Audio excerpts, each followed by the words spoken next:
to the audience, I really am sorry that we're meeting under these circumstances again. I also want to iterate for the audience that we don't know Deanna. No. We certainly don't want to disrespect Deanna. This is an unsavory subject that we're talking about. However, it affects us because we are ex-JWs. This is our life. This is what we have lived, and it has been hijacked in the worst kind of way by the worst kind of person. We also need to iterate that Lloyd is fundraising on his marriage, on saying, think of not just myself, but Tibor and Deanna. There's three of us here, and that puts the onus on the audience of people saying, "Oh wow, Deanna, she seems so nice." Well, nothing makes people more charitable than seeing a family man. I mean, it works in politics. You use it. I mean, how many shady politicians are out there? They have the wife, they got the kids, they use them as a prop, but they're actually not good people. But they need the photo. They need the photo op with the wife and the kids, because then they're like, "Oh my God, look, the heart and soul of morality. There he is. I can get behind this. He's an ex-JW that suffered just like me, and he's speaking the truth. And if I hear one more time, his work is more important than anything else." And then I remember, like, after he had the first kid. I don't want to talk too much about the kids, but I'd see these. No, let's leave the children. Yeah, I saw these photo ops. Because for obvious reasons, we're not even going to mention the children, other than he does mention them in the letter, and on his channel he has mentioned them for leverage. It is purposes. leverage, but I think we should stop there. Yep. Because that and look, it pains us to talk about Deanna, who by everything we know is a nice person. Everything that we have heard and everything we know is that this is a nice person. We don't know her, but the thing is, Lloyd has used his wife as a human shield for years, and so many people have gone along with it. He has used her for a prop. Like last year, every question that was raised about his behavior and his wrongdoing, he reverted it back to, how could you do this to Deanna and I? Boy, he did that a lot, didn't he? Give Deanna and I privacy. Oh my God, yeah. When the shit was hitting the fan, he kept dropping her name, my family. Like crazy. He even look, we all know he got on her Twitter and pretended to be her. These are not honest things to do. And now he is directly fundraising on her name, which to your point, politicians have done stuff like this, etc. But here's the thing: we now have information that has been leaked. This is probably new to the audience. It's not that new to us, because we've known a lot of things about him that people have said, well, you don't really want to say anything because you could make things worse. Right. I think after we go through this letter together, I think everyone will agree it can't get much worse. Well, it's do you remember when we were getting all kinds of information, and we actually, so many of us that were holding on to it, were asking ourselves, how would this affect her and the kids and stuff? And so we were like, just let it go. But we also asked people are like, think of the community. We did think of the community. Dude, I mentioned in the last video that I made, I was talking about how, like, back when I first hopped on YouTube, and I had my other channel before this one, and it was so fairly new, but everybody got along. It was so great. I mean, seriously, we all started. It doesn't seem real. It was so beautiful. And then looking back to 10 years ago, it doesn't seem real. That there was a community that was by and large peaceful and productive. It was insanely awesome, man. And then he solely was the one person that started systematically wrecking it. He started pitting people against each other, and then one by one he was going after each one of us.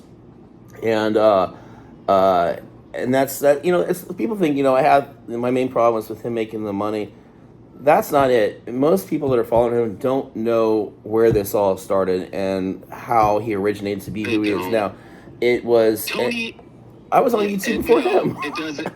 The other thing is, we've been given an estimation of how much money he actually makes, and I make more money than him. Yeah, I just do. People say, you're jealous. How can I be jealous when I make more money than him? Yeah, I would say if he wants to lawyer up on me, I've got way more resources than he does. So, whatever, Lloyd. You know, it's a shame because people will never know the way that it used to be, and Look, we both have personal reasons that we find him deplorable, and we will discuss that too. But the purpose of this is he is fundraising on his wife right now. Yeah. We need to discuss this letter. My purpose in discussing this letter is that he is a criminal. He confesses in the letter to being a criminal. Yep. Here, I cannot emphasize this enough. Everyone listening in the audience, how do you think this ends? What history book do you think where it's okay that the supposed leader of the ex-JW movement is a criminal? Yeah, well, you know, it's the people that were commenting on my video and the ones that rushed to his defense, just not too long ago, they were the same people that if you said something criticizing the Watchtower, they would do the same thing. You know, how dare you attack my religion, the Watchtower, whatever.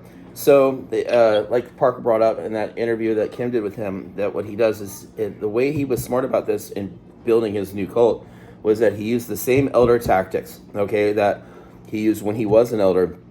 And it was like a security blanket for people that were questioning or were leaving. He was using the same way, the same tactics. So that way, when they would watch his channel, it was like watching JW.org, but saying the stuff that the people wanted to hear. So it was a nice transition. The next thing you know, the people are now in they're in JW 2.0, which is following John Cedars, and then they'll just sit there and they'll, no matter what the guy can do, it's like people that have a blind allegiance to either a party or a political figure. They're on team whatever for life, you know, no matter what, I'm on this team. And what they'll do is they'll take, if you attack the leader of the team, they'll take it and attack as a personal assault. So like if they were witnesses and you attacked Watchtower, they took it personally. Not that you were attacking the religion or the doctrine of the Watchtower or the leadership of the Watchtower, they took it personally like you were making an attack on them. So now, the same type of mindset, you attack John Cedars, they're taking it as a person. Oh, how dare you attack John Cedars? They feel hurt personally. And just like the way Watchtower could do anything, absolutely anything, and they're just like, it's okay, they know what they're doing, Jehovah's guiding them. John Cedars is like, it's okay. You wonder where the line is drawn. Like, what could he do that they would finally say, oh, okay? Because I know with my family that's in, there's not much wrong that the governing body could do. They could get to the point of drinking the fucking cyanide Kool-Aid, right? And then right before my mom takes that sip, or my family, they'd be like, well, there's a reason for it. There's this scripture, that scripture, and team governing body. And it's the same thing. Now, that may be the case, Tony, and I feel that way sometimes. A couple of points I'd like to add on there. First of all, actually 3 points. First of all, being popular doesn't factor into doing what's right. So you and I doing what we know is right and saying what is right and what is wrong, whether or not it's popular, is irrelevant. It has to be, especially after everything we've sacrificed in life. Second of all, it may feel that way sometimes that you just want to smack your head at people. But the thing is, so many people have been made aware of this guy's abuses, his criminal wrongdoing, and his moral wrongdoing. And many of them, and this literally is in the hundreds of people who are thankful that they found out about his wrongdoing. And that's all we can do for people. Third of all, you don't know what piece of information will be an epiphany to someone. No. Because you and I both have had epiphanies in our lives. Maybe it wasn't at the perfect moment, but we did. And we owe something to whatever person or whatever circumstance brought about that epiphany that changed the way that we looked at Watchtower. By the way, we are on Jehovah's Witnesses' side. We always have been. Right. You have loved ones who are Jehovah's Witnesses. So do I. That and we also love know that so there's much. no such thing as Jehovah's Witnesses. It's just a trick. There's Yeah. no such thing. We just love people. We really do. We don't have enemies in the ex-JW movement. That's a creation of this character. Yeah. He created this idea that there was going to be enemies in this. It's silly. I know. Enemies amongst ex-JWs. Yeah. Why? And it's the same way that Watchtower has created the illusion that ex-Jehovah's Witnesses are enemies of witnesses. How silly! Right. How silly! Boy, that's a good point, man. These are our friends and family. We don't hate them. That's ridiculous. a good point. That's a really good point. I mean, sometimes I wonder if the people that turn a blind or that know about his character and the stuff that he does and how bad of a person he is, if it's the same concept that the more that and I'm not trying to shit on him, but like Bill Clinton, like the more bad stuff he was doing, the more popularity he was getting because people are like, oh, look, he's just like me. So that it makes people's own personal sins, they feel better about themselves when they see somebody else that they admire that it's also gone so far astray. Oh, okay, I feel better about whatever debauched thing I happen to be doing now in my life because if he's doing it, then I'm not so bad. Well, you know what? I'm not in that camp because I just don't agree with that. I don't believe in validation of wrongdoing. And I know that you don't either. Abusing people is not okay. I'll never look the other way for that. Not in a million years. I hated it in Watchtower. You think I would look the other way now? Well, I don't think so. That's what was driving us all nuts back when all this was starting was that everything that we were fighting against. It wasn't just the religion; it was like a mentality. It was a control over weak-minded people, or even not weak-minded people that are susceptible to influence, and then watching the higher-ups and the ones manipulating, the ones pulling the strings, reaping the rewards. Same way the governing body is sitting there with their Rolexes and their fucking Mason rings and their ivory towers. You see that, and you view it as unjust. And then in the beginning of YouTube, there was nothing like that. Then all of a sudden we started seeing it happen. And I'm like, oh shit. And just like, it was like with the Watchtower bashing other religions, saying, oh, here's your reasoning from the script, or what was the reasoning from the scriptures was, here is what to say to a Catholic, here's what to say to a Baptist, here's how you bash that religion. Cedars comes in, Lloyd Evans comes in, and then he says, this is why Tom is bad, this is why Tony's bad, this is why Mike and Kim are bad, this is why Mark and Cora are bad, doing the same thing. And so look to me, it was everything that we despised, that we hated, and it came in, and we're like, oh shit. It is, but we do need to add for the audience, and this is 100% truth, 100% truth. Going back to 2012, we supported Lloyd. We did. We supported him, and so did Joel. I was friends with him on Facebook. Cora. We supported him. We extended ourselves to support him. We weren't jealous of him. No, dude, we thought he was one of us. We weren't jealous of anyone. We helped people. Everyone did. And then he blew up every bridge to every person with his. It's something more insane than an ego. It's megalomania. Yeah, there was not. It is a mania about him that is insane. Yeah, there was not one. There was not one of the OGs back in the early YouTube days that he did not do something bad to try to convince. Fuck, dude. He wanted to discourage people into leaving anyone who he perceived as being popular. He wanted to be rid of them. Mm-hmm. He wanted any even if it was just a monochrome of what he perceived as popularity. Mm-hmm. He put them on a list. He literally had a list. People joke about Nixon's list back in the day. This man had a list of enemies that people didn't even know he was their enemy. They were trying to help him. If you were around in 2000 in the 2012 era, you know what we're saying is true. Nobody had it in for Lloyd. Nobody did. People shouted him out in their videos. Everyone wanted him to succeed, and then slowly we started finding out and hearing things. things that were too awful to believe. Yep. We kept hearing them and saying, I remember you and I talking on the phone a decade ago. Fuck, dude, that was a decade ago, and I remember exactly where I was on that conversation. Yes. I remember a night that you and I were on the phone discussing things that we had heard about his behavior that we literally said, I don't know if I can believe that because he seems nice. Well, yeah, and for me, the divide was that, we were all friends with Mike and Kim, too, and then I was friends with Lloyd, and then Mike and Kim friends don't ask people to stop being friends with someone else. No, that's just it. Mike and Kim are telling me this stuff. They're like, Tony, he's doing all this bad shit, right? And I'm like, I kind of feel like I'm caught in the middle. And then I fly to Mike and Kim's to spend Christmas with them. Almost 8.5 years ago it was. And then he lost his fucking mind that I was there with Mike and Kim, and I'm like, what? I'm sorry.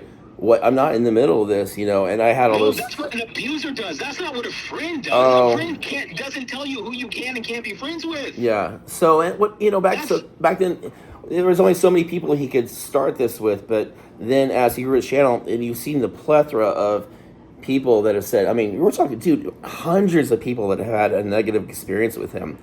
Dude, let's get into this fucking letter. Easily hundreds. Let's get into this letter. Hundreds. Let's get into this letter and we'll touch back on this.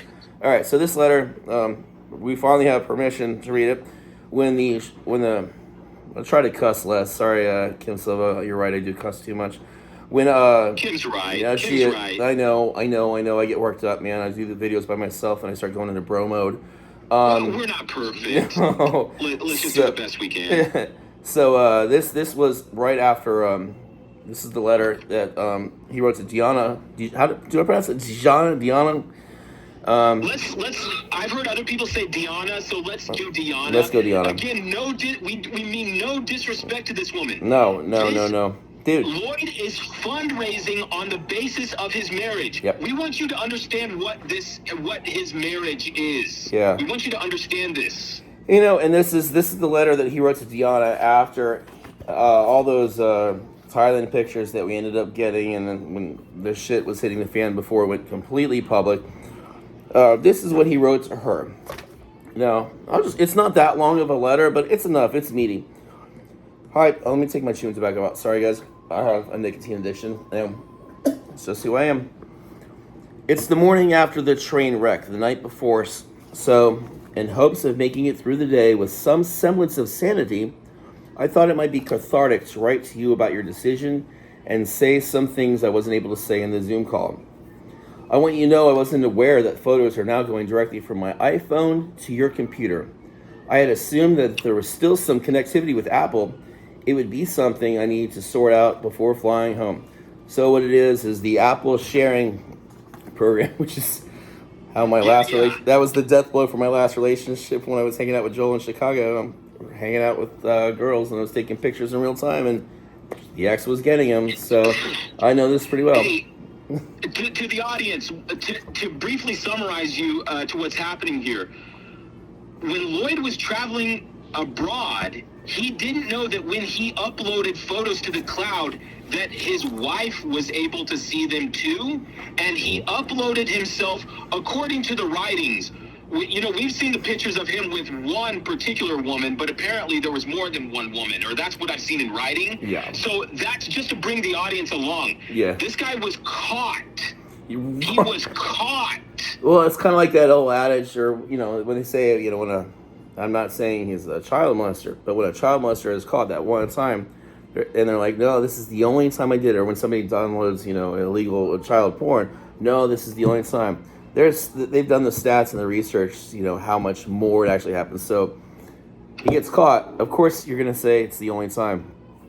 Well, the letter will bring out that Lloyd Evans is a recidivist. This will be brought out more in the letter. This is not a one-time rodeo for this character. Nope. Continuing. I'm not ashamed of the photos, despite your apparent efforts to shame me with them during the Zoom call with Susan. You knew I didn't... Stop! Yes. Stop there. That is not what Lloyd told his audience last year. That is not what he told them. What did he tell them last year? You can go on Andrew Gold's channel and you'll see a video titled Lloyd Evans. I'm not sorry, except to my wife, in parentheses. Oh, yeah. Lloyd said that he was not sorry to anyone in the world, but he will apologize to his wife because he's sorry to her. That is not what he says here. He says he is not ashamed of the photos. Yes. Despite Deanna's attempt to shame him. Yeah, so publicly he wants you to know that he's ashamed because this could affect his finances. But to her, I'm not ashamed. All right, continuing. He is not ashamed after he told his audience that he was sorry to his wife. He says that he's not. He told her in person that he was not. Wow. He told her through this email that he was not sorry. He was proud of these photos of what he did. I think he just perjured himself here. He continues. You knew I did not come to Thailand to live as a monk in the jungle. You knew I would be needed. Stop! He told his audience that he went to Thailand to scuba dive. Oh yeah, that's right. That's He right. said he went there to scuba dive, and he ended up getting naked by whatever circumstance. Hey, good memory, He Tom. told his audience he said he went there for tourism. That's right. Oh, dude, I bet you he saw some He good. lied. I bet he you lied. he saw some good tuna fish diving under that water. You knew I would be meeting women while I was there, and I have been doing precisely that with my wedding ring on, telling anyone that I met that I am currently, currently separated. Look, we can't prove that that's not true, but give me a Dude, break. dude. Give me a break. I You have to suspend disbelief at that point. Okay, you know what? We can't prove it, though. No, we can't prove that. No, but you know, here's Well, but the tactic that he is saying, I want you How many times to. does somebody have to lie before you say, I don't believe that part? My honor is so. Two sentences were lies, but not this sentence. Whatever. You know why he may have kept that wedding ring on? Maybe so that way they thought, okay, this guy is married, so I can lower my, as a sex worker, I can lower my guard a little bit. Chances are he doesn't have STDs because he's been married, right? So maybe we won't use a condom. I'm just saying, you know, but the fact that he's telling her, I kept the wedding ring on, I just the wouldn't. thing is, and Tony, to this point, it's also really naive. And I know that people in comment sections have tried to put this fantasy out there. It is really naive to believe that in some Asian country that sex workers are working freely and of their own volition and not under the control of pimps. Oh, well, the one in the picture looked absolutely fucking comfortable, didn't she? Yeah. Here's the thing. You are really naive. If you want to believe that, I guess go for it. But there's a reason that sex work, as Lloyd calls it, is illegal in almost the entire world. And in the United States in the 20th century, it was actually referred to as white slavery, which is not a great name, right, but you get the idea. Sure. Slaves. Sure. Women who are enslaved to men who sell them. It's why it's illegal. Well, and we're we're gonna get into something too when it comes to, like, the shadiness of Thailand and why somebody would pick that. Hold on, let's continue here. Let's see. The goal all along has been to find out what makes me happy and learn whether I can be happy or happier by myself. Living a celibate life, okay, and refusing to explore my sexuality would be surely enormously counterproductive of that goal. I think you know. And he goes on to talk about the picture. What grown man talks like I that? don't know, dude. I don't know. That is not how men talk. No, and I don't know that is selfish. Well, and what Beyond, somebody like him likes doing is he's probably not good at in-person confrontation, right? But he's the keyboard warrior. So what they're able to do is get behind the keyboard, methodically type out and backspace and get just the right words. And I'm going to guarantee that he's probably better with the English language than she is, so he starts to baffle her with words. I know he's better. I mean, he's all right. So then he talks about the hotel-made pictures he referenced were taken with Kara, pronounced Sarah. Well, I'm glad he clarified that for her, who is, at least to my knowledge, not a hotel maid. One of the rare enjoyable moments during my trip was spent with her and her friends. We met for dinner, ate some street food, had some drinks, played some pool at the bar. All the while she was flirting with me, holding my hand, touching my leg, letting me put my arm around her. Then after walking her back to her hotel with her friends, We parted ways. The following day, despite her leading me to assume we'd be meeting up again, we didn't. It was only 2 days later, hours before her flight back to Bangkok, that I heard from her again over Instagram, and by that point, the opportunity to spend more time had passed. All right. Okay, stop, Tony. I want to clarify for the audience. Again, we're working through context here, but I'm assuming the audience has seen Lloyd with a very, very young-looking Asian girl. I will call her a girl because she looks 18. Yeah, she looks young. 18, 19, 20. Oh, we're going to get to that, Tom. She's half his age. She's easily half his age. And I think you've seen there's a series of photos where they're sitting on a bench together. It appears to be the patio area of a bar. I thought the photos were funny, but disgusting, but also funny because she's leaning away from him. Oh yeah. Oh yeah. To hug her. I'm assuming through context that this is Sarah, written with a C, and that when Deanna saw the photos, she at first thought it was like a maid or something. So, right. First of all, Lloyd's not being honest with her from the beginning. But apparently, Lloyd wanted last year. Lloyd let everyone believe that this was his Thai, his THAI, his Thai girlfriend. Yeah. He was dating. He kept referring to the dating he was doing. Right. Dating. Except, here's the thing: we now know from reading this letter that this chump destroyed his marriage and his career for a woman that just didn't even kiss him goodnight. Yeah. This wasn't his girlfriend. This was a woman at a bar with her friends that she let this fool buy drinks and food for her and her friends for a few hours. And in exchange, he got to put his arm around her and touch her leg. I mean, this is all what? If you're somebody who's been in bars, Tony, you and I have both been in bars. Yes, we have. This is in bars. They call this person a dummy. Yeah. That's literally the lexicon of being in a bars. They point at guys like that and say it's a dummy, and it's usually a married guy that has no place in a bar that comes into a bar and starts and women there are like, you want to buy me a drink? You want to buy me another drink? Women don't pay for drinks. Never. They just find some idiot like this guy to buy drinks. I think they refer to that as a mark. And then she friend zoned him, and he never even saw her again. So last year, everyone's thinking that this is his Asian girlfriend that he left his wife for. This fool was trying to get this woman into the sack and couldn't even pull it off. He let all his viewers that think he's so cool think that he had some 18-year-old Asian girlfriend. It wasn't even true. She walks away and he's like, he struck out with her. Now I'm sure he did pay some streetscape to touch him, right, in some capacity, Phuket, Thailand, or wherever this is. But I bet it wasn't worth taking a photo of, if you know what I mean. So this young woman. He's probably like, I don't understand. I watched the Andrew Tate videos, so why isn't this working for me? You know what? This is pathetic. Yep. This is pathetic. Anyway, I'll let you continue. Yeah, let's get to some good stuff here. Clarify, those pictures you've seen of an Asian woman with Lloyd, and you think that's his girlfriend? It's not. It's not. He did all this to Deanna for nothing. I know.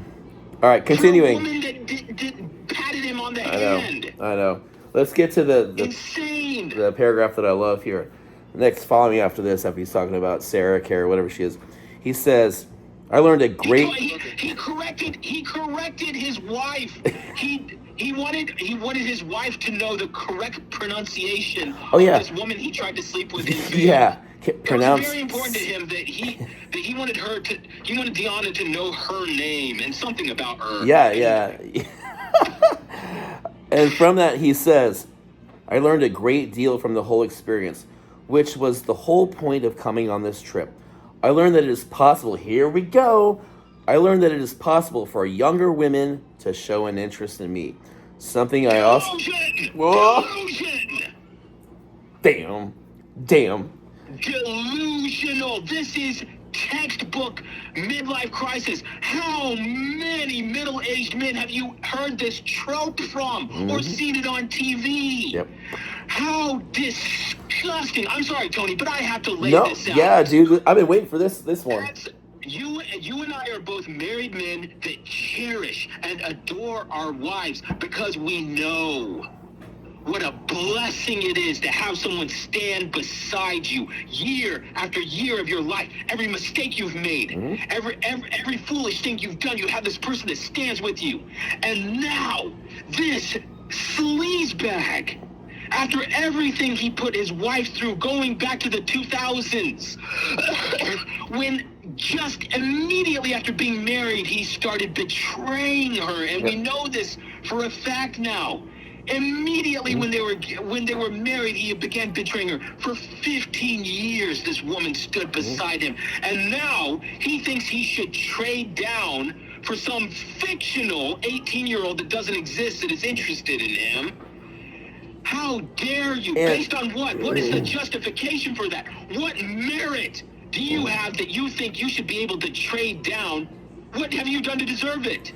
And to deserve a brand new young woman and betray this woman who has put up with your crap for 15 years. And think about dare you? Tom, think about the hurt that this causes a woman like her wife, where his wife is getting older. You know, she's had two children. This is how he repays her. Her body is this changing. Is how he repays her when they hit their 40s. Yeah, so she's probably getting some wrinkles. She's probably becoming a middle-aged woman, and then you see him say that he needs to know that he's attractive to younger women. A woman that stood by his side, as you know, she's probably getting nervous. Like, oh, okay, well, man, maybe this is the best I can do, and I won't be able to get another man because I am getting older. You know what?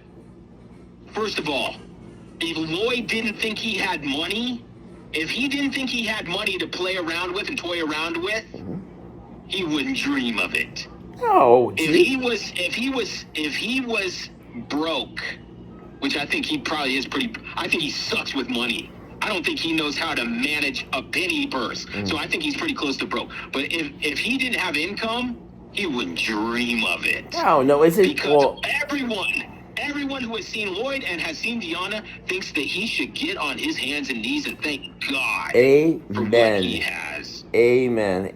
But shame on this pig. You know, absolutely. Let's see here. He says, I learned that it's possible, even in my 40s, to experience butterflies or moments of ecstasy when you meet someone to whom you're attracted and they start flirting with you. The same butterflies I had when I met you. He had that in parentheses. What grown man talks like this? Oh, no.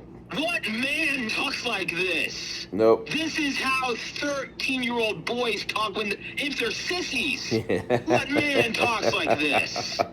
What responsibility? Have you heard this man talk about anything regarding responsibilities? No. I'm responsible to my work. No, I'm serious. Like grouting the bathroom and things like that. Yeah. What responsibilities? Have you ever heard him talk about changing the oil in the car? Anything that makes a man. Oh, I bet he's got the softest hands in the world, Tommy. All the time.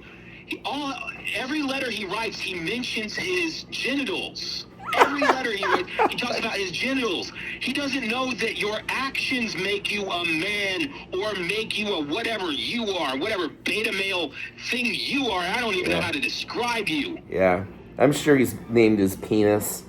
All right, continuing.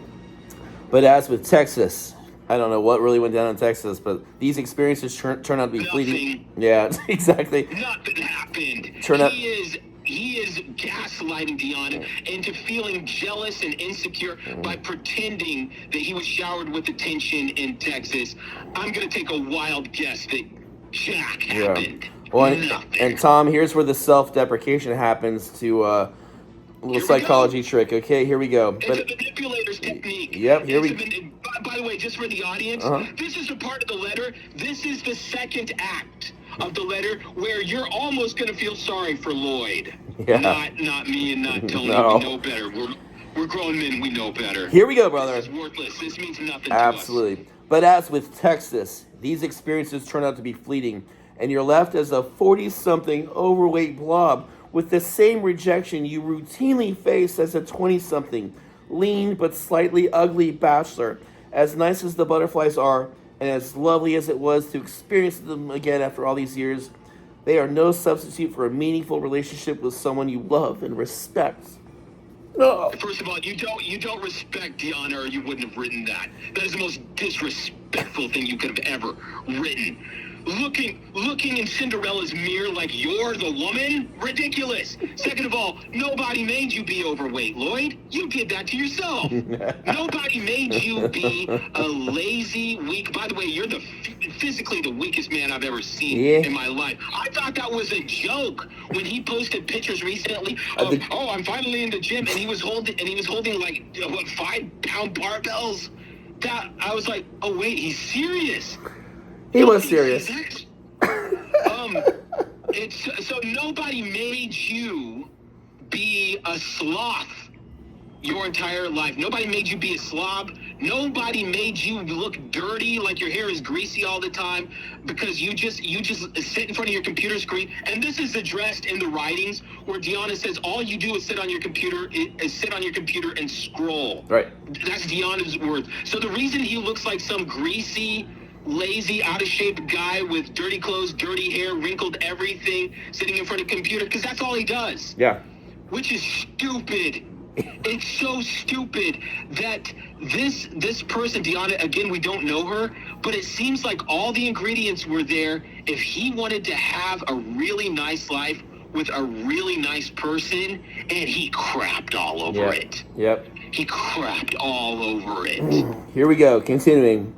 When we had our WhatsApp exchange 2 days ago, and you reassured me that I would come home, that if I could come home, and that I would always be your family no matter what, I began to experience my first true sustained happiness of the trip, based on what you told me about E&M, ethically non-monogamous relationship, and that Deanna wasn't writing it off altogether, but simply not being sure about it. I began finally piecing together a plan that I was sure would work based on our previous discussions. So again, he's wanting her to be in an open relationship, and she's not sure, but he says, okay, he's now bullying her.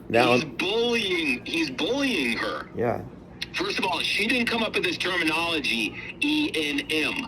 That's his thing. He has completely reversed it in the script. That she told him about it. That's not what happened. You said she barely speaks English. She didn't come up with this. He did. Yep. And this is really going to open up in the letter. And also, this is the January letter. There was the December letter that you already covered, Tony, where he talks about going back and forth with her, where he coerced her. Yeah. And bullied her. And also, we know that he's threatened suicide, which is ridiculous. We know that he's threatened to disappear and go to other countries and be gone for weeks at a time doing who knows what. So we know that he does that to her all the time. And now he says, since you told me about E&M, she wouldn't have come up like that. By the way, he really opens it up in this letter and the last letter where he said, I thought this was something that we would agree to, that we would... How dare you go back on our agreement? Go on dates with other people. He knows that she wouldn't do that. We know that she wouldn't do that because we've seen her on camera. She doesn't even like being on camera. No. She shies away from the camera. She's such a shy person. He knows that she... now he says, oh, well, you could do the same thing of going out at night and doing sleazy things. He knows that she would never do that. Absolutely. And that's why it's the perfect arrangement for him. Yeah. Because he can be as sleazy as an alley cat and then thinks that he'll come home to his slave that raises the children and cooks and cleans. And according to his words and her writings, he doesn't give her the time of day. No, he doesn't spend any time with her. And he calls it being a workaholic, which in reality, he's a pornaholic. Yeah. He sits on his computer playing with his private parts and watching porn all day, and he calls it we'll being a get to that too. workaholic. We'll get to that too. Yeah. All right, continuing. During our exchanges back in Croatia, you had indicated that my meeting sex workers was not as hurtful for you as my meeting women at bars during work trips or online. Ridiculous!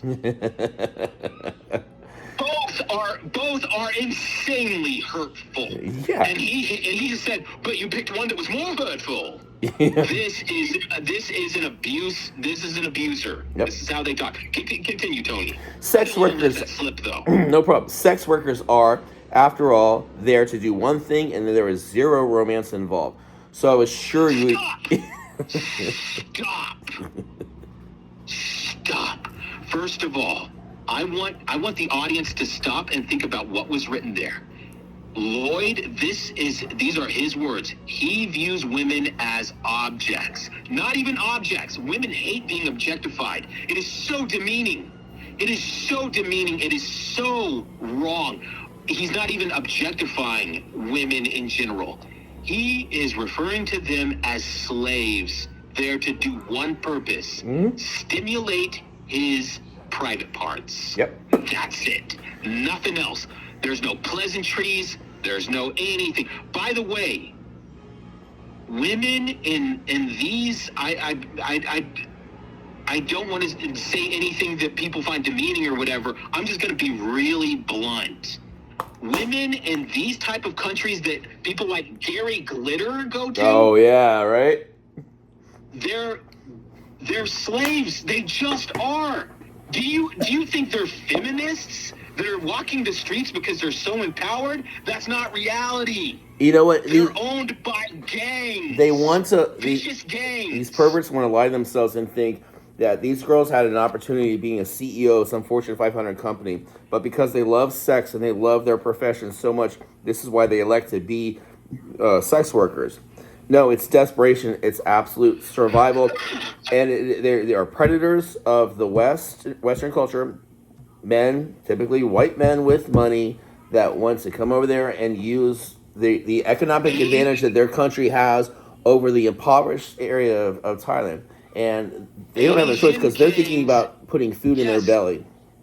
By the way, Asian gangs don't wait for the girls to turn 21 or 18. I've heard something about that. They take them as children. Yep. Gangs take these girls as children just because they can, because they're gangs. Well, and also what happens with that too is a lot of times the girls underage are sold to the gangs by the family because the family finds themselves in a destitute situation. They convince the daughter that this is the honorable thing for the greater good of their family as they get a sum of money for the family, for the parents or whatever. Then the girl is gone. The girl goes in at a young age, underage, thinking, well, I'm doing the honorable thing. This is what my parents want me to do. The parents are in a desperate situation, which, fucking, still don't understand that whole world. Yeah, and then Tony, it doesn't even have to be that. They walk into the dad's house with a machine gun and say, we'll kill everyone. Hand over the kids. By the way, it's not just girls. Right. In case you didn't know, in Thailand, they take little boys and dress them as women and sell them to guys like Lloyd. He went there. He went to this place. We didn't make him go there. This is what goes on here. Is it hurting your ears? Yeah. It's hurting my ears too. Oh, Jesus. Nobody made him go here. He did it. So the next line, Tom, next line is good. After he's saying that there's zero romance involved, he says, so I was sure, hold on, my vision's getting so bad. So I was sure you would agree to a new arrangement based on the total honesty, whereby I come off all dating apps, limit myself. Total honesty. Yep. Total honesty. Total honesty. We learned in the December letter that you covered earlier this week that he lied and deceived her. He lied to her and deceived her for years. Mm-hmm. By the way, he lied to his audience too. Last year, he let his subscribers believe that him and Deanna had some weird open relation, some weird hippie relationship that we just didn't understand. It is not, and now it's been revealed that was not the case.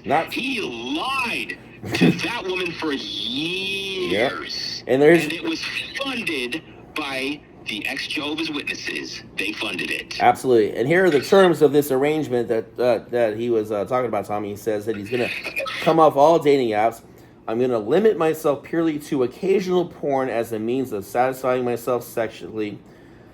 Fastidiously behave myself on work trips, and every month or two, depending on what we agree, head off to Zagreb to meet a sex worker.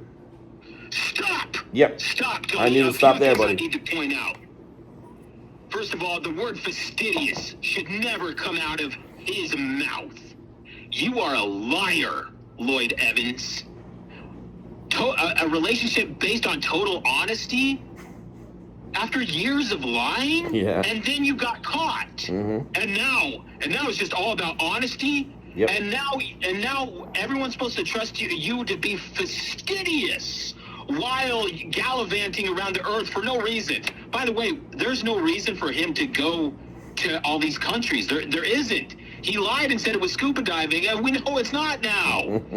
Here's the other point, and I cannot emphasize this enough. This may be the crux of the entire letter. Yeah, right. Agreed. He said that his intention, that he is proposing to Diana, is once a month or so to make sure that she's happy at home, and then he will jaunt off to Zagreb to procure sex workers. Here's the thing.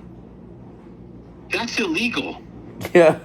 That is illegal. Zagreb has outlawed prostitution. It is illegal. There's no ifs, ands, buts about it.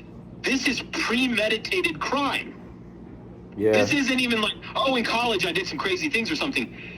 This is sustained, premeditated crime for which they would put handcuffs on people and put them in jail. Yeah. Now, last year we read in comment sections over and over again, well, there's a few places on earth where prostitution is legal. I suppose he could be going there. We have it now in his own writing that he was committing premeditated crimes, of which they have entire task force. Police stations have entire task force dedicated to ending human trafficking. And this man is a proponent of it, and he calls it a nice little arrangement for himself. He's not his video last year where he apologized to his wife, it was a lie. He doesn't intend to stop. He loves the crimes he's committing and intends to commit them in perpetuity on the dime of the ex-JW community. And sorry. No, go ahead. Continue. On you, Tony. Last year, when Kim Silvio made a statement that Lloyd had been seeing prostitutes on a very regular basis, he scoffed at the idea and said a very regular basis. I'm going to say it was every few months for 3 or 4 years. Well, and immediately when I heard that, I said, well, you could double or triple that for sure. And it's exactly the case. Because now he's saying once a month per our agreement, I'll satisfy myself with porn as much as I can. But I still, once a month would like to go commit this crime that if I got arrested for, what would happen to his kids? Oh, I'm sorry, we're not supposed to mention the kids. Well, and also, Tom, his family if he got arrested. Well, I also want to remind people. If he gets arrested, how long hey, ask his fans, how long can this go on? Yeah, well, I want to remind people that this is the same guy that 2 weeks ago, did that video where he's begging for money and saying things are really bad. The channel is in trouble of going away because we're not making enough money. Now, I'm going to guarantee you the overhead of running that fucking channel, sorry for the F word, Kim, is not as great as you might think it is. What is a big expense is going every couple months to go get hookers in another country. And then somebody set up that GoFundMe, which didn't go well for him. But this is all the stuff. He says, my dick is not your business. But people, he's basically saying, read between lines, people, I need you to fund my dick. Tony, I have to say this. For years, it has made no sense. How does somebody that every month has hundreds of people giving him free money, how the hell is he living in an attic surrounded by plywood walls? Well, the money's been diverted. That's what he gave his family. By the way, his wife, who has stuck behind him his wife who has stuck with him for 15 years, this is how he rewarded her. Oh, yeah. He he spent that entire decade in her parents' attic with their children, with plywood and dust you could see floating around in the background. I always said, how the hell is this guy not buying a house for his wife? You know, at this point, the only thing he's going to be satisfied. Spent all that money on you know what? Yep. Thousands. We're talking about thousands and thousands and thousands of dollars, and now he's living in some crummy little apartment.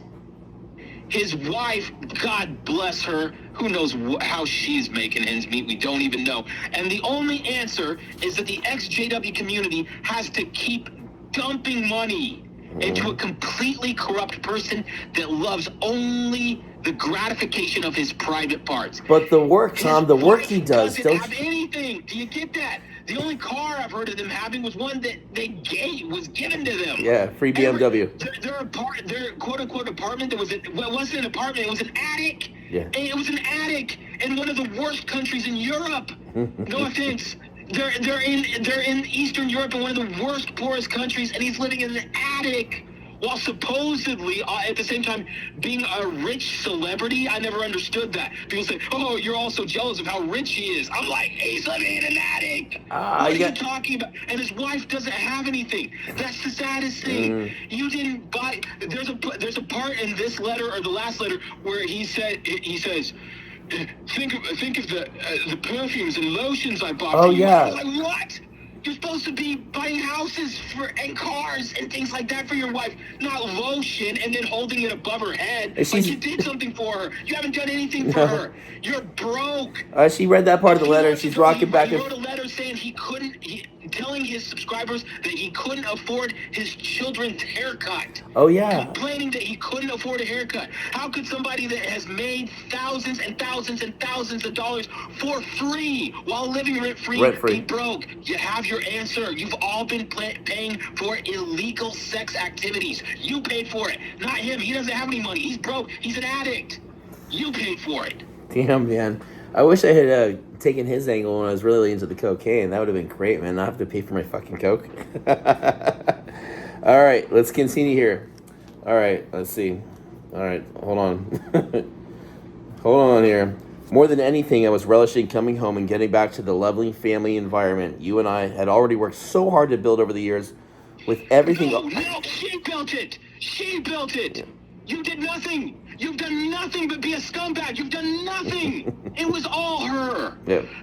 Anything that was good, quote unquote, about your home environment was all her. We are positive of that. Yeah. I'm sorry to jump in again, Tony. No, it's dude. An outrageous statement. No. You've done nothing but be a filthy slime bag. It was anything good about you. And that's why he leans so hard on her. Yep. For years, he's done this where he leans... By the way, do you think he would be, quote-unquote, as popular as he was if he didn't have that woman that was there supposedly validating her? And what people didn't know was that she was abused to the nth degree. Well, where would he be sleeping? Where would he be sleeping? You know, would he divert his prostitution funds to buying a house for himself and then paying child support? I don't know what the laws are for child support.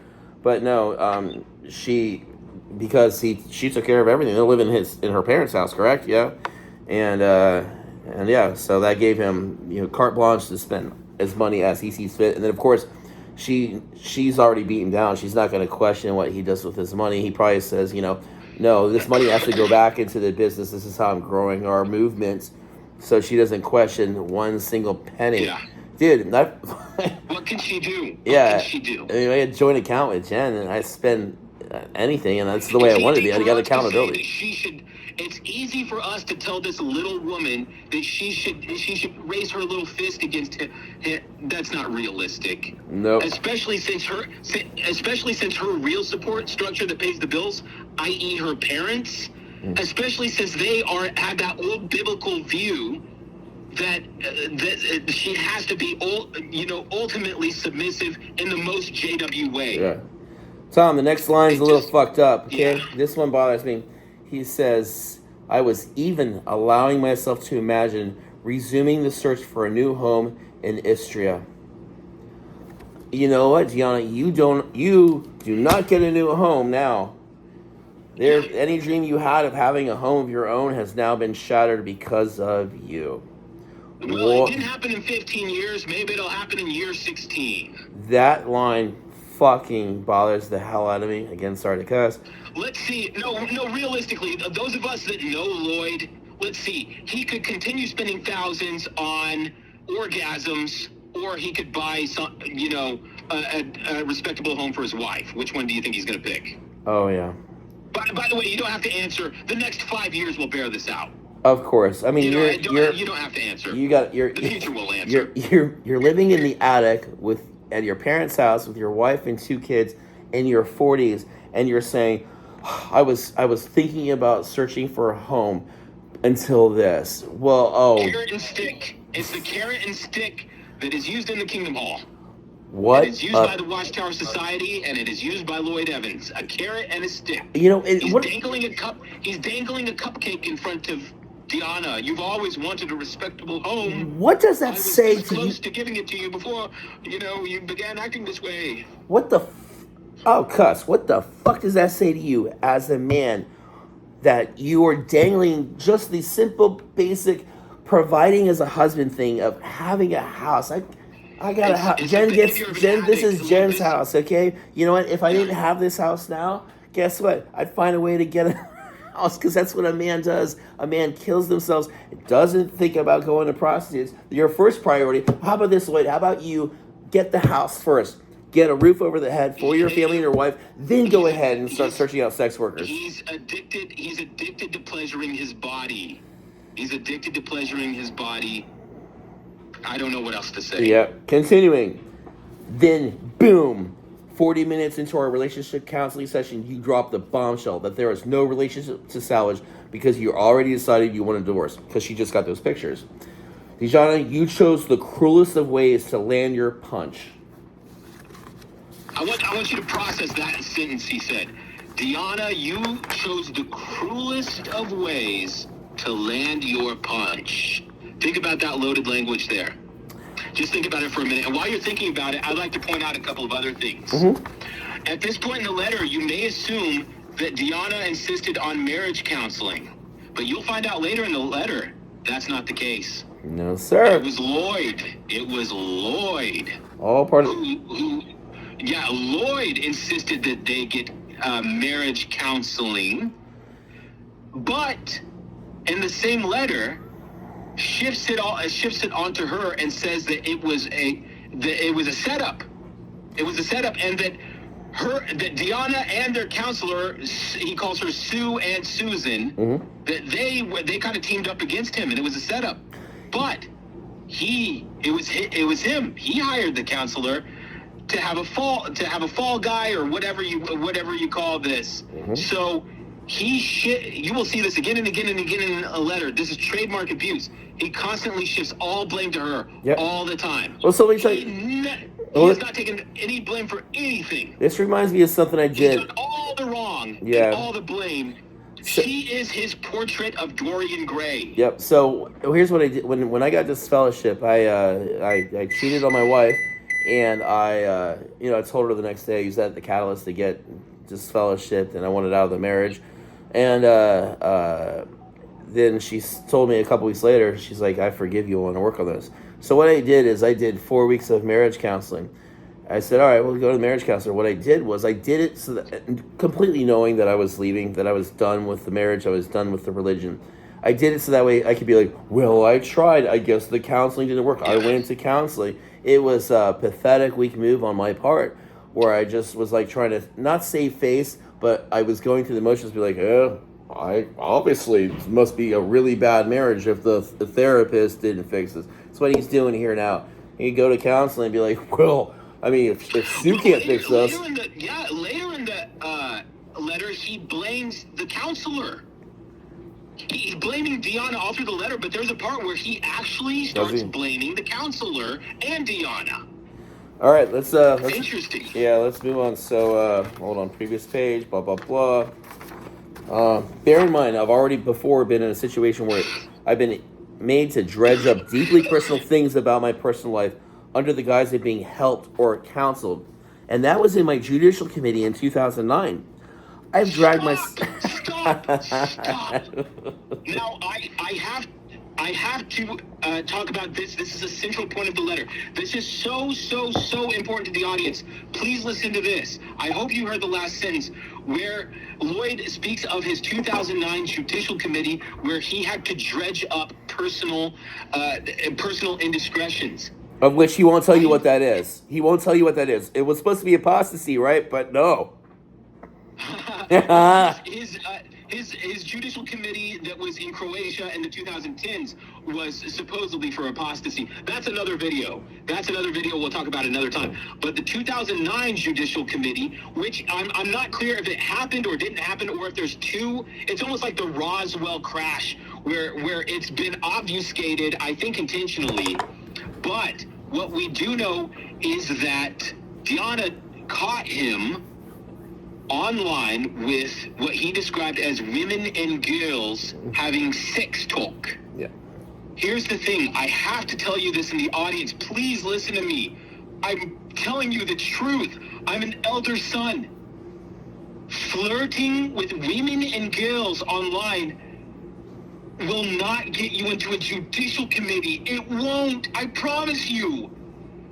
That is not a disfellowshipping offense. It just isn't. Especially for an elder and an elder son. His dad, from everything I've understood, at that time, it sounds like he was the presiding overseer, to where he canceled Lloyd's initial judicial committee and moved it to another congregation. Only somebody presiding can do that. Lloyd didn't get in all that trouble in 2008 and 2009 for flirting. Well, maybe he was really good at it. That's why he got in trouble. Elders have done far worse things than that. Now, you might lose privileges. You might be privately counseled. They might even ask you, but you will not be in a judicial committee for flirting. He's lying to you. He did something bad, I promise you. And when I say bad, it was bad. Yeah. Continuing, I've dragged myself through the same humiliation by describing this part of my life in my book, risking and receiving harassment in doing so, purely because I didn't want there to be any skeletons in the closet that could later be used against me. Okay, now here I am in 2022, and for your own benefit, you are dragging me through the humiliation all over again, making me confide in a total stranger under the false assumption that she would help me restore my relationship with you, only to render the entire exercise. Tony, I've got to stop. Tony, I've got to stop you. The false assumption that she would rectify my relationship with you. He's blaming Susan. He's blaming Susan, the counselor. But also, he is gaslighting Deanna into accepting the blame for her stupid idea of the marriage counselor that was his insistence. It wasn't her idea. Dude, it's so fucked up. It's in writing. It was him. Under the false assumption that she would help me restore my relationship with you, only to render the entire exercise pointless. A counselor can't do that. A counselor can't restore a man who's cheated with whores on his wife. He thinks he can pay a woman named Susan to restore everything to the way it used to be before he got discovered. Yep. The closing on that paragraph is great. Only to render the entire exercise pointless because you were only using it as a theater to dramatically blow our relationship out of the water. Deanna was using this to blow the relationship out of the water. Theatrically. Well, she did it theatrically, too. Yeah. Which is funny because it seems like Deanna has never really said anything about this. She's kept it super private. He's humiliated her so much by making. He's done so much public shit. You know, can you imagine? Can you imagine if you put that much stuff about yourself and you're? I mean, all of it, dude. I mean, his videos, the stuff. I mean, oh my God, dude! If you were the spouse, how embarrassed and mortified would you be? He went on a major YouTube channel. I'm not talking about XJW channel. He went on Andrew Gold's channel, a major channel, and said, "I'm not sorry." And Andrew Gold was like, "Not even to your wife?"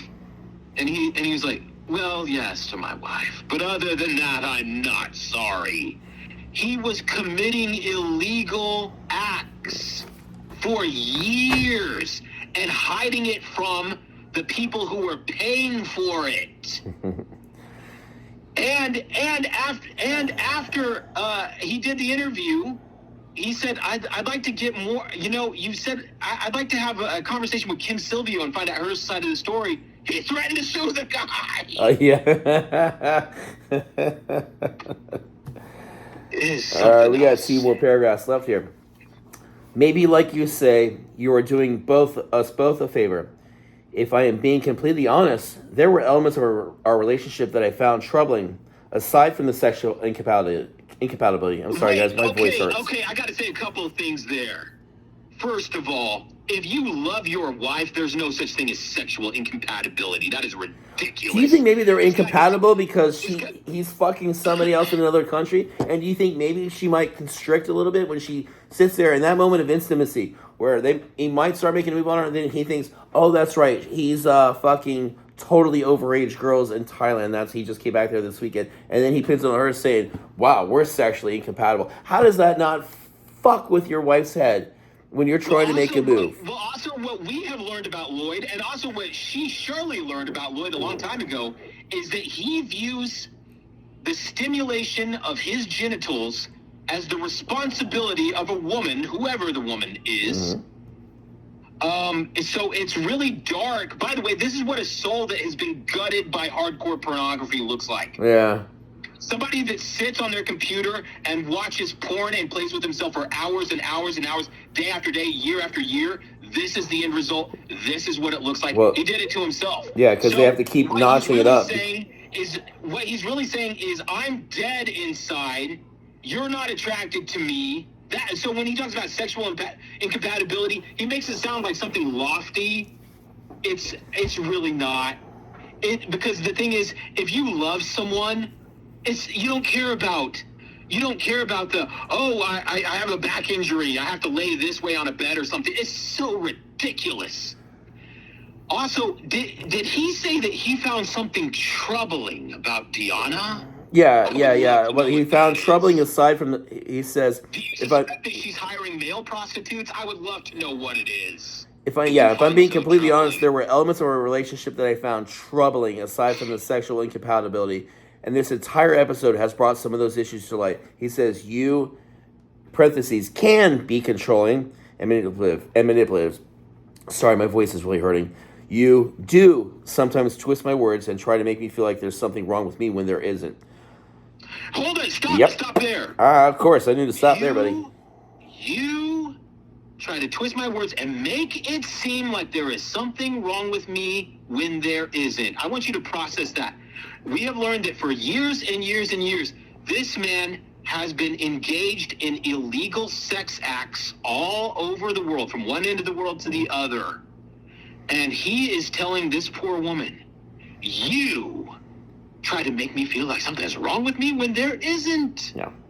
And, nothing wrong with him. What more can I say? Yeah. There is example after example of this in the letter you sent on December 15th, which you didn't seem to appreciate. Oh, God, this one blew me away. Oh, by the way, you guys, the last video, if you haven't seen the last letter, there's links in the comments and stuff that I posted if you want to see that letter. It says, there is example after example of this in the letter you sent on December 15th, which you didn't seem to appreciate me debunking the next day. Debunking. Dude, if you took that, all her points that she made, like all the stuff in that thing that I was talking about a couple days ago, and just put it all together in one concise letter, this is a woman that is so damn sad that's just trying to get back to normal, try to have a normal life. It is so sad, and I know that we're laughing, but it really is sad to think that this little person basically threw away her life on this guy. Mm-hmm. Tommy? And the thing was, it's so understandable when you know their life history, that she's a foreigner from another country. He's this JW guy that's in good standing. His dad's an elder. This was the last thing that she could have possibly imagined that 15 years later she'd be in this insane future apocalypse that we're all living through. How could she have known that this would be her insane life and future? Mm-hmm. What options does she have when her parents are against her because of their JWism, and she's really walking a tightrope there, I'm sure. And then this guy that knows that he's got her between a rock and a hard place. Tell me, this next line, out of all this is the one that bothers me the most, okay? So that letter that I was talking about a couple days ago, where she's just pouring her heart out, and it's so sad. He says to her, in response to what she wrote, he says, "You never apologized for that letter, and I didn't demand an apology." She was supposed to. And if you finish the sentence, apology, because I could see it was a stressful situation. You never apologized for that letter, and I didn't demand an apology because I could see it was a stressful situation for both of us. And maybe you were simply confused rather than being intentionally hurtful and misleading. What was hurtful and misleading in that letter that she... Look at those loaded words. You were confused, misleading, hurtful. He's directing all of this towards her and saying it was merciful of him not to demand an apology for her expressing her feelings in a letter. And he accused her of ambushing him. Yep. Of ambushing him in a marriage counseling session where she said, and this has got to become, I mean, she's got to be thinking, what's my future? I don't even know. Oh. But she told him, I don't see how our marriage can go on. And he acts like it's a betrayal. Him! Dude, people that are donating to him are doing more direct damage to others in this world than when they were donating to Watchtower. They are directly causing this type of damage in the hurt of others all around with their fucking money. No, people have accused me of being hyperbolic. I don't think so. Nah. Because here's the thing, Jehovah's Witnesses, I know lots of Jehovah's Witnesses. I don't know one that's ever been on a sex trip to Thailand. Nah. And by the way, what is going on there? I can't emphasize this enough. You'd have to willingly suspend disbelief to believe it is legitimate. You know, that he's flying thousands of miles to Thailand to do something that is above board. Yeah, well, it's all part of his grand plan to take down Watchtower. You know, he can't afford a child's haircut though. Yeah, exactly. A couple days, and it's the people that unsubscribe to him. It's their fault. Yeah, I think it was yesterday. The Great Apostate. He posted a video. He made a really good point. You would think that when you become an ex-JW, you still hold on to the morals and values that you were ingrained and you were raised with, rather than just taking them all and completely throwing them away. I've never seen somebody that could be raised like we were, because we still, though we don't believe the tenets of the religion, we still hold on to the morals and the values. And there's certain things you don't stray from. You might for a short period of time when you're rebelling and I'm going crazy, but you usually revert back. If you're a good person, you revert back to the morals that you were raised with. And Tony, I was thinking earlier today, how the wicked one has reasoned in their wicked heart. Surely there is no Jehovah. Yeah, right. The wicked reasoning of there is no God. Lloyd, and I know you're listening to this. I'm talking to you, man to man now. You're wrong. That is the number one thing you are wrong about. You are wrong. And Lloyd, I'm going to say something else, and this even sounds crazy.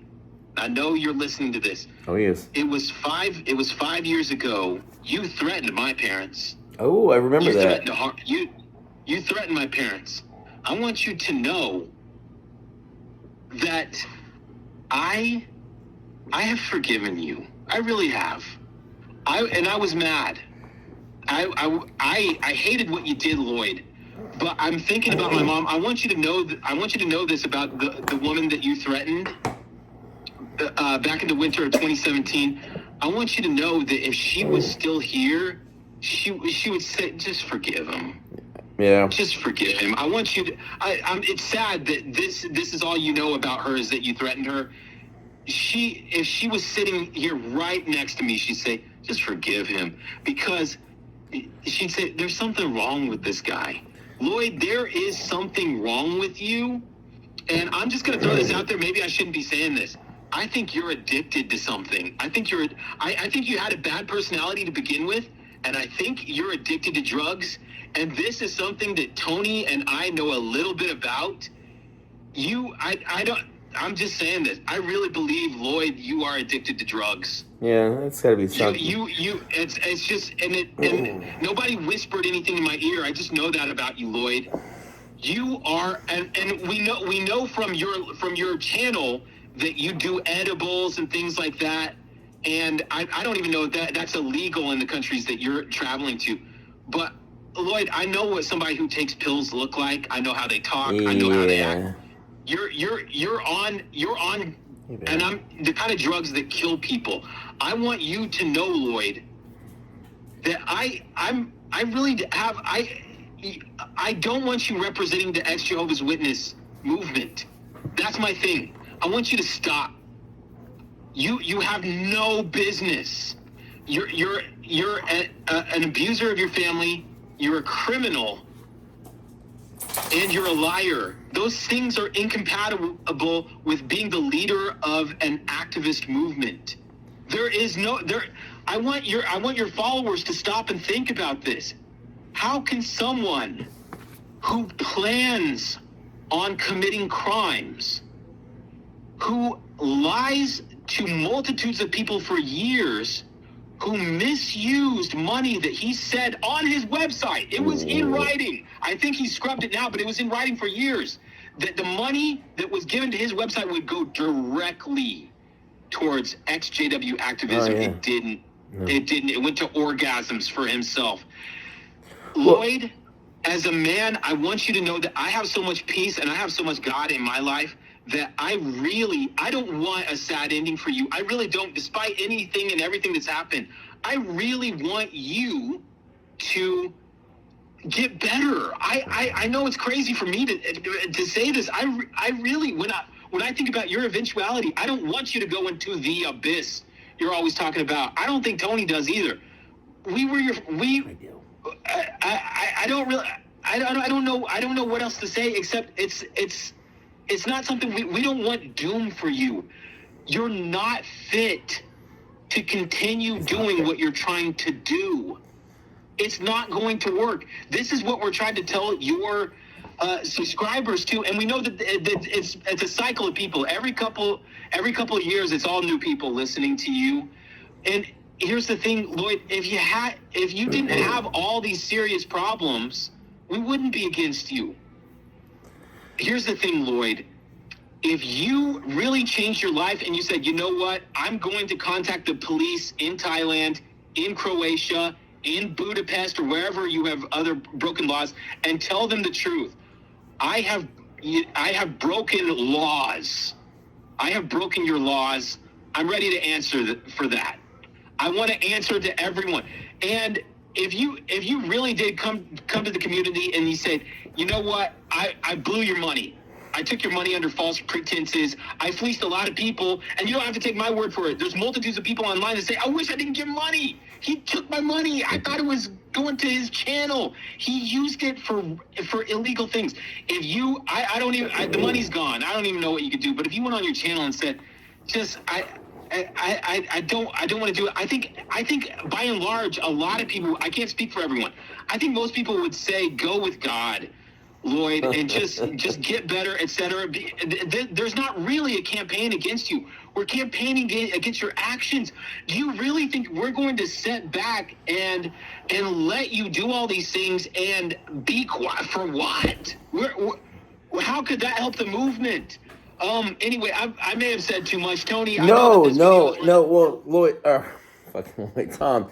Since we're in the spirit of forgiveness, I want to piggyback on that and tell Lloyd that, Lloyd, if you were in fact the one 6.5 years ago that sent 2 FBI agents to my house to question my channel for domestic terrorism on a couple specific videos to find out if I was a threat to the governing body, I just want you to know, you can suck my dick, and I still want to beat your ass, and I don't forgive you. Well, that's Tony. That's and me. That's Tony being Tony. But no, I'm serious. I know you Lloyd. are. I know. I don't want you to OD. I don't. I really don't, Lloyd. And you know what? You did send those FBI agents to Tony's house because it happened like within a week of when you called my parents pretending you lied. You lied and pretended to be a lawyer when you threatened my parents. Yeah, that was who were completely innocent. That was Here's almost the other back to thing, back, Lloyd. wasn't it? Yeah, that happened. That happened within days. So it was Lloyd that misused the FBI. Allegedly. He tried to do something bad to my parents, which they're innocent. Lloyd claims that he is doing this work of rescuing JWs, but he didn't rescue my parents. He had an opportunity to talk to them on the phone. He didn't tell them the truth about the truth. He didn't tell them any truth. You know what? He lied. You know what you think about the rescuing and his work, right? Think about how many people that Mike and Kim have personally touched, interacted with, spent time. You do not have one effing story of Lloyd Evans having direct communication and contact with somebody that is hurting, that he on a personal level, not because of his videos, but he on a personal level has opened up his heart to. You'll have no story of that. You'll have... What would he tell them? Oh, Jesus. That women serve one purpose? That the prostitutes he used serve one purpose, to stimulate his body? No. Lloyd, after the things that you have said, there is no going back. That's what I'm telling you.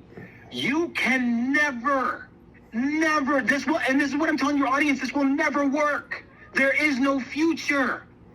You have said that prostitutes exist to stimulate your genitals, and that's it. Bam. How can you work in a movement that is almost entirely based on the Watchtower's CSA policies? It's incompatible. How can a criminal go before the House of Commons or whoever? How can a criminal do that? This is insane. We have crossed the Rubicon of pure insanity. This has descended into madness. A criminal cannot be interviewed on BBC as somebody that's advocating for it. It's impossible. Well, I think he's burned the bridge. Tell me in the comment section how it's not. Tell me how these things mesh. How does it work? His days of being a mainstream commentator on this religion or other cults, I think, are about done. I mean, dude, if you type in his name now, he's done. You know, the best he can do is just limit himself to the same gullible people. You've proven that you can't handle this by the fact that you're broke, by the fact that you have collected for 9 years. You have collected money at the rate Watchtower does, and it's gone. It's gone, and you spent it all on pleasuring your body. Tommy, let's hit home with this last paragraph. Sound good? And then we'll do our closing comments, and then we'll pray, and then we'll follow the structure of the Watchtower. What we had wasn't perfect, but it worked. It provided a stable, loving environment for two beautiful girls to flourish in. And you can stop me whenever you want. They didn't flourish. They grew up in an attic. They grew up in a plywood attic, Lloyd, and you did that to them. I'm sorry, we're not supposed to talk about the kids. I know. I don't even know their names. Yeah. I wouldn't recognize them if I saw them. But he didn't. Do you people get it? He didn't. You gave thousands to him. He didn't do it. He said he threw a fit. Now that he's separated or semi-divorced or whatever, he threw a fit when he had to go to a Supercuts and he found out what it cost. But don't you know, he was about ready to go shopping for a house for his family to flourish in. But damn it, Gianna, he's made a small fortune and it's gone. It's broke. It's in the pockets of Oriental gangs. Yep.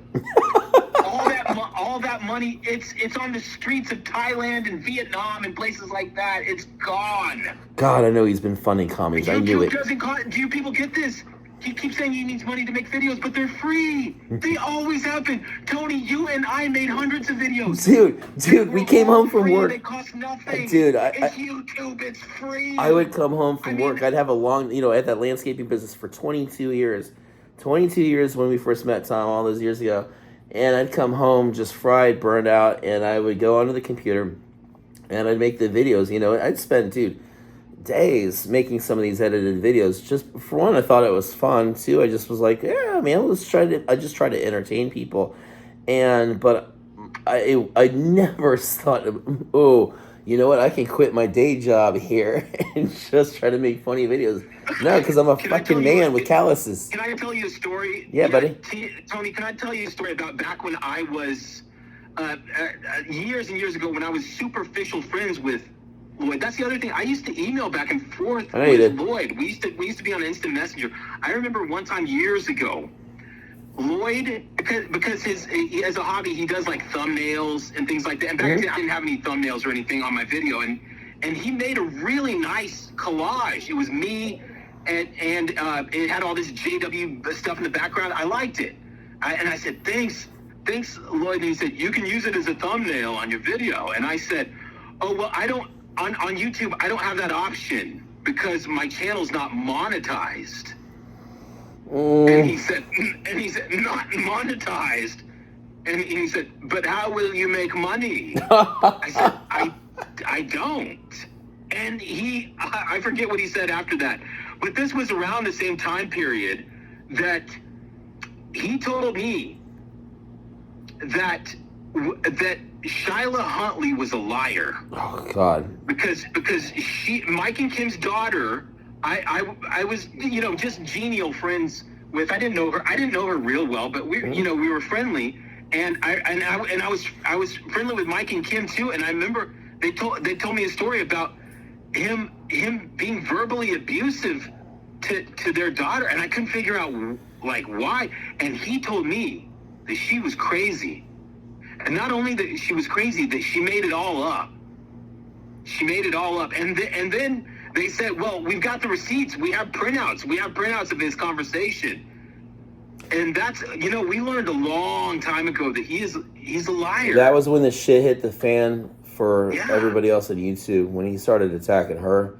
And I mean, they were the sweet, I always say they're the sweetest people, dude. I mean, right before that went down, a couple months before that went down, to me, I remember I was talking about that. I'm like, I kind of feel like I'm in a conflict right here because, I love Mike and Kim, friends with John. I don't know what we're supposed to do. We're just like, I'll just wait to see how this plays out. And then, of course, I fly to Mike and Kim's for Christmas in 2014 and spend Christmas with them, and that's when he just loses his mind. How dare you? Blah, blah, blah. I see you're having a really good time with Mike. And just, what? Oh, God, Tom, I'm sorry. For me, it is personal.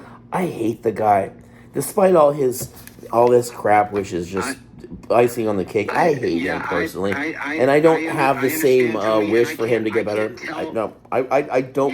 I don't want him to quit drugs. I'm sorry, I don't. If he's on drugs, this is me. No, Tony. Schadenfreude, buddy. I got it. I think I have a tattoo that says Schadenfreude. Yeah. Tony, I can't tell you how to feel. But no, we don't. No, Tony, we don't. We don't want the worst for Lloyd, or really for anyone. No, I know. It's just no, Tony, we don't. I know. You're right. I just flare up when I think about this stuff. I think of how much we have to suppress.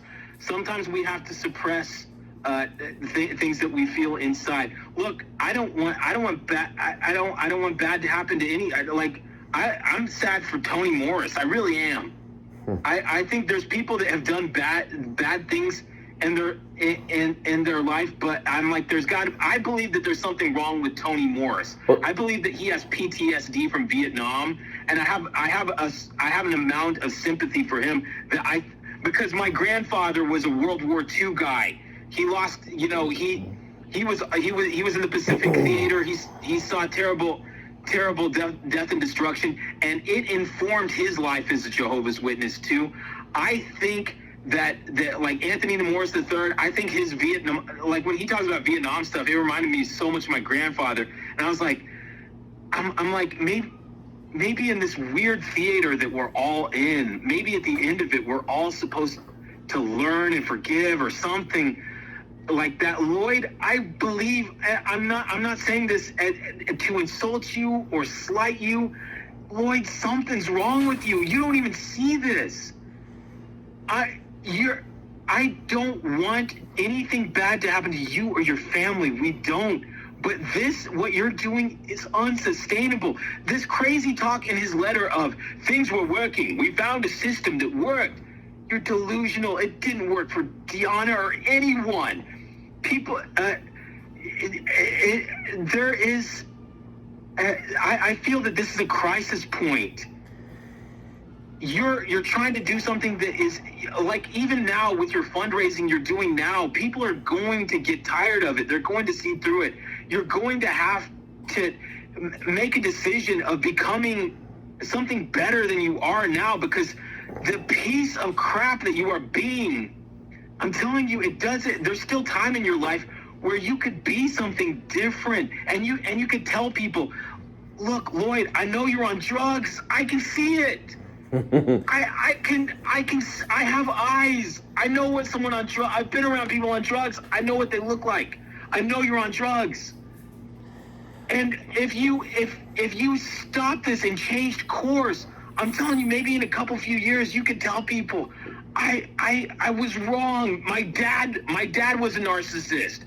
My dad was I bet your dad is really a piece of work. I don't know what else to say. Well, I'll stop there. And Tony, I can't tell you how to feel, but, yeah, Tony, I just know that I know what a big heart you've got. Yeah, and well, I know that you do. I know you, Tony. I know that you. I know that you're a beautiful guy. I know that the XJW community are beautiful people. I don't want this awful thing to keep going. By the way, I don't know how many more of these videos I have in me. I don't know when I become like Pontius Pilate and wash my hands in front of a crowd and say it's all you. Yeah, it's all you. If you think somebody that goes on mysterious sex vacations to these Indo-Chinese countries or whatever, and you have some cognitive dissonance ability in your mind where you can know that is suspect as all get out, but I don't even know. At some point, we Tony and I are doing this. By the way, we have jobs where we're at overtime, everything. We have 11 other hours things today. to do. We really are doing this because we care about you guys. We do. We always have. Tony, I'll let you sign off. I don't know what else to say. Yeah, so I'm gonna do this, and we'll wrap this up. So, in fact, I'm just gonna okay, let me just read this paragraph in its entirety, and we'll wrap this up. What we had wasn't perfect, but it worked. It provided a stable, loving environment for two beautiful girls to flourish in. It gave us some amazing memories on the coast during family holidays. It gave us movie nights in Zagreb with long, enjoyable conversations in the car there and back. It gave us the promise of progress of building a bigger and better future for the next generation. I don't know how. I would take it all back in a heartbeat if I could, because apart from the sexual compatibility issue and an uneven work-life balance on my part, everything was perfectly calibrated to our liking. If all of this is to be squandered over what I occasionally do with my penis, let the record show that this was your decision, not mine. And this means you need to be the one to break Jessica's heart this time, like I had to do at Bonavac, where she learned that I was going away by telling her that her daddy is no longer coming on the 18th, as I promised her just a few hours before the call. Tom, there's nothing to say on that. That dude is a piece of shit. Hey, You're wishing well for Lloyd. We're gonna have to agree to disagree. Tony Morris, what I feel bad for him is that he can no longer afford Buffalo Trace. He has to get house bourbon now, and that is pretty tragic. And whatever happens to Lloyd, I'm not gonna. You know what's sad? And Tony, I mean this in all seriousness. Mm-hmm. What's sad is that when you think about Deanna's life, the few moments of happiness that she's had, like walking on a beach, or going to a movie theater on occasion, and driving in a car with Lloyd. By the way, these are all things that she got to enjoy because she was on the periphery of his pleasure seeking for himself. Bam. These small moments of happiness, he holds over her and guilt trips her for. This is her life. These few crappy things that aren't even worth anything. He didn't even give her like diamonds or anything. He's giving her nothing but crap. And those little crappy things where he remembers her smiling, he guilt trips her for it. And you know what, Lloyd? Nobody made you leave your family and go seek illicit sex. Nobody made you do that. So this whole thing about how will the children understand that I'm not home, or what, you can miss everyone with that.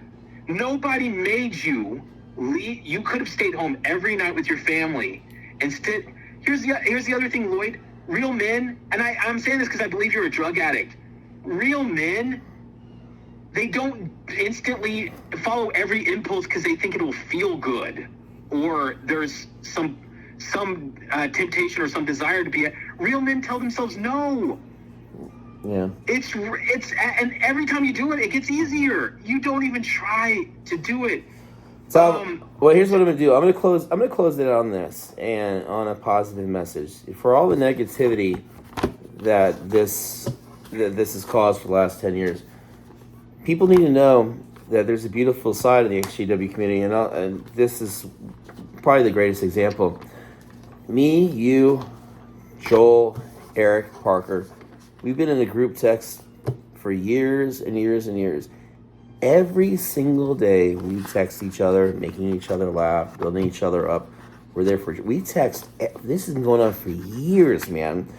There is so much good to be found in the community and so many solid friendships. I mean, Mike and Kim, I mean, what they've done for me over the years and how much I love them, Mark and Cora. I mean, it goes on and on. That just because there's somebody like this doesn't mean there's not something amazing to be found in the community. The fact that I've got the greatest friends in the world with you guys, and that every single day, there we are with good morning texts all through the day, all to the night, for years. So don't let a negative person like this sully you and be like, oh man, the XJW community is toxic. Nah, it's just one guy's toxic. It's caused a lot of division. But there's so many amazing people out there. So many. There are, and you know what? That includes Lloyd's audience. Yeah. It does. Sure. And we want you to know, and we know that there's many that are listening to the video and are going to be in the comment section. Feel free to express yourself, by the way. But we want you to know, we just kind of have a blanket feeling of love for people. Always and did. I know that Tony gets peppery sometimes, but Tony just loves people. I know that about him. And we all do. This feels like a dark moment. But darkness doesn't last forever. Yeah. And I really believe that this is going to be a footnote. I'm telling the people that are fans of the channel, we don't blame you for being fans of the channel. I'm telling you what's hard for you to hear. This guy is on drugs. Yeah. This guy's on drugs, and he's an abuser of his family. And drugs are very expensive, and make sure you donate next week. Tony. I guess we better wrap it there. We're gonna wrap it up. We wish the best outcome for everyone. We really do. That's it. I mean, you've heard what we have to say. I don't know if there's any more videos like this coming.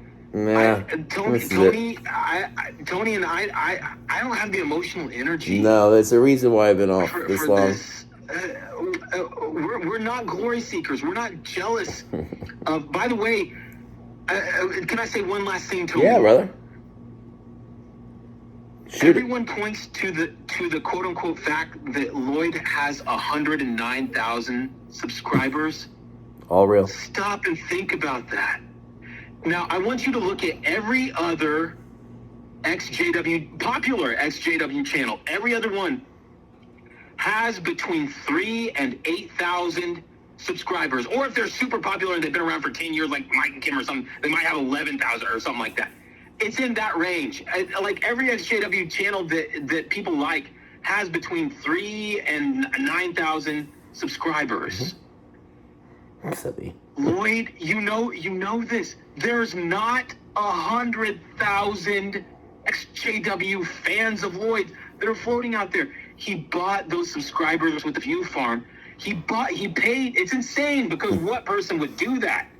He paid thousands of dollars to get 100,000 subscribers. He did it in increments of 50 or 20 or whatever, but he paid and got those.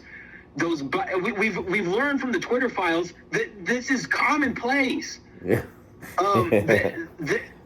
We all know. So why are we pretending that he has 100,000 subscribers? I could believe he has 20,000, possibly. It's almost like I can't get. It's not real. You know, it's not real. It's almost like the way watch subscribers. Stop this, dude. It's almost like insane. It's like the way You're watch. only lying to yourselves. You're not.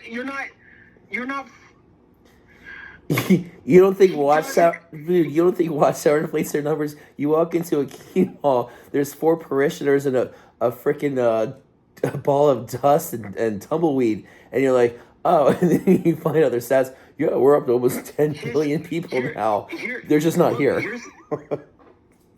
Occasionally, Lloyd buys. He on a regular basis will buy views. Yeah, because you'll see from the immediate spike. Where you will see videos that have like 90,000 views or something, but then the video that was 2 days before that has like 4,000 views, which is more realistic. I'm telling his audience, come on, guys, take the red pill. Yeah. Stop this. There's not 100,000 disfellowship people floating around on YouTube. There's not. Yeah. There just isn't. We look at every other denominator in the community. There's absolutely no evidence of that. None. It's not real. And you're lying to yourself saying, oh, he's so popular with the atheist community or something. He's so popular with the atheist community that he's begging in front of some building 2 weeks ago, saying, I can't afford YouTube. I swear to God, guys, this YouTube shit is so expensive. You don't know what this addict is costing me. Lloyd is talking about how Deanna is squandering their marriage by making a big deal of him using oars. Yeah. There's so many people in the SJW realm that are squandering what could be by falling on their swords for a guy who I believe on drugs. If you don't believe that, you gotta believe there's something seriously mentally wrong with him. You don't think he's on this letter? It is undeniable. Yeah, you don't. His weight loss isn't Atkins, huh? Seriously, clinically wrong with him. I believe that, and I mean this, and I mean this with an iota of compassion. I believe he's on the kind of pills that people OD on. I have to stop. I have to stop, or I will get upset. Yeah. Well, I mean, who would think that an ex-JW elder suffers from mental illness? Shocking. Tommy, let's wrap it up, brother. Thank you, everyone, for enduring this painful. I just realized that this ran the length of a Sunday meeting. Tony, we have been doing this for 10 years, and we have suffered through unimaginable things I never would have dreamed. When I left the Kingdom Hall, I thought the drama in my life had ultimately ended. Yeah. I have never imagined the twists and turns that the last 10 years have taken. Well, I'm about ready to write a book about it, and I'll autograph it for a little extra love. It'll be for sale pretty soon. You guys will hear about it. It'll be the lives and times of the XJW community. And for a little love, I'll sign that shit. And for an extra little bit of money, I'll attach Crisis of Conscience to the back of it. He tried to steal a book. He tried to steal a book that was written by a governing body member. He tried to put his name on it. That's insane. Wasn't he autographing that shit? That's See, like, for a little extra money, I'll autograph it. And he swear to God. Oh, wait, I almost said something offensive. Never mind. We've told people that weren't around a few years ago about this. They think you're making it up. For an extra $5, I guarantee you there'll be some DNA on the pages. Tony. Whether intentional or not. I hate him. All right, Tommy, I'm shutting off the camera now. Hold on. I'm going to touch up with you after this. Hold on.